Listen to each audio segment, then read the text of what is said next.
Es gāju, es gribēju uzzināt vairāk. Es domāju, ļoti iespējams, ka es iešu un kļūšu par privāto treneri vai varbūt par grupu treneri. Bet, ja godīgi, es tā 100% arī to nezināju. Bet es zināju, ka man interesē, man nav pamatu uz tā doma, ka es gribu iet un pieteikties uz šo kursu un ka mani tur kaut kas sagaida. Iespēja, ka varbūt es sākšu. Un sliktākajā gadījumā es uzzināšu daudz superīgas lietas par savu ķermeni, par mums, par cilvēkiem, jā, kā tas viss darbojas, ko es varēšu izmantot savā ikdienā. Sliktākajā gadījumā es nebūšu zaudētāja no tā, ka es varēšu vēl labāk parūpēties par sevi, par saviem tuviniekiem. Man kā sievietei tas ir svarīgi. Es ticu, ka daudzām sievietēm tā ir.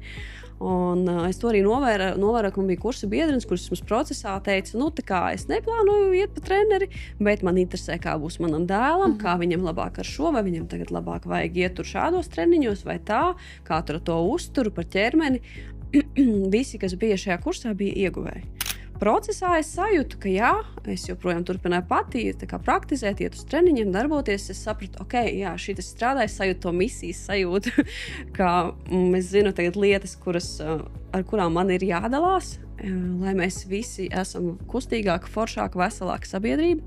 Tā kā vienkārši ir jāiet un jādara to, kas interesē. Man tāds klikšķis, tāds priekš sevis tips, kā es pieņemu lēmumus reizēm ir, ja man tā doma nepamet, ja viņa man atkal atgriežas, reizēm tās ir 2 dienas, kad man pietiek, lai es saprastu, ka man ir jādara tā lieta.